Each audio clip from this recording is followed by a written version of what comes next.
நான் பாப்புக்குட்டிக்கு solid start பண்ணி almost 1.5 month ஆகுது. நான் ஃபஸ்ட்டு ஸ்டார்ட்டிங்கில் வந்து ஒரு வேளை தான் கொடுத்தேன். காலையில் மட்டும் கொடுப்பேன். அதுக்கப்புறம் ஒரு 10 நாள் கழித்து தான் மதியம் கொடுக்க ஆரம்பித்தேன்.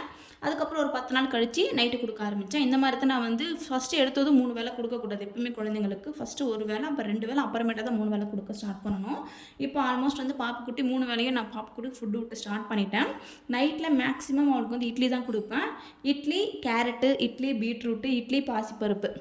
இட்லி தனியாக வேக வச்சு சுடு தண்ணியோடு மிக்ஸ் பண்ணி கொடுத்தா அவள் சாப்பிட மாட்டேங்கிறா.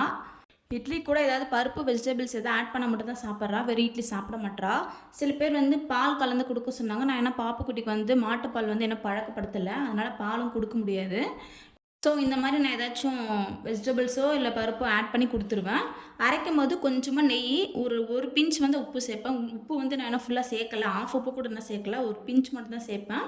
அதுக்கப்புறமேட்டு நல்லா மிக்ஸில் அரைச்சி ரொம்ப தண்ணியாக இல்லாமல் ஓரளவுக்கு நல்லா கட்டியாக கொடுத்தீங்கன்னா பாப்புக்குட்டி சாப்பிடுவா.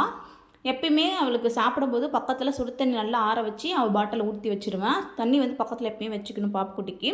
அவளுக்கு ஊட்டி விட்டுட்டு அதுக்கப்புறமேட்டு தான் எங்களுக்கு வந்து நைட்டு டின்னர் ரெடி பண்ணிகிட்டு இருந்தேன். மதியம் வச்ச சாம்பார் கொஞ்சம் ஜாஸ்தியாகவே இருக்குது.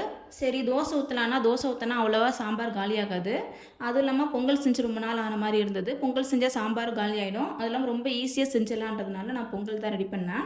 நான் வந்து பாப்புக்குட்டிக்கு சாப்பாடு ரெடி பண்ணும்போதே பாசிப்பருப்பும் பச்சரிசியும் நல்லா வறுத்துட்டு ஒரு 4-5 வாட்டி கழுவி ஊற வச்சுட்டேன். அதுக்கப்புறமேட்டு பாப்புக்குட்டிக்கு ஃபுட் கொடுத்துட்டு வந்து தான் நான் வந்து பொங்கல் செய்ய ஸ்டார்ட் பண்ணேன்.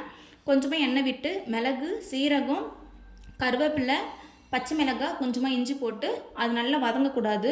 அந்த பச்சை வாசனை போகிறதுக்கு முன்னாடி நம்ம தண்ணி ஊற்றிக்கலாம். 1 டம்ளருக்கு நான் 4 டம்ளர் தண்ணி ஊற்றுவேன்.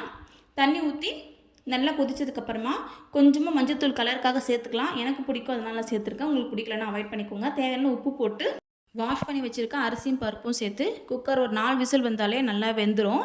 எங்கள் வீட்டில் எல்லோரும் இன்னும் கொஞ்சம் குழஞ்சி வந்தால் பொங்கல் கொஞ்சம் நல்லா சாப்பிடுவாங்கன்றதுனால நான் 5 விசில் விட்டுக்கிட்டேன். சாம்பார் வச்சு பொங்கல் சூப்பராக சாப்பிட்டு முடிச்சாச்சு. நெக்ஸ்ட் வீடியோவில் பார்க்கலாம். பாய்.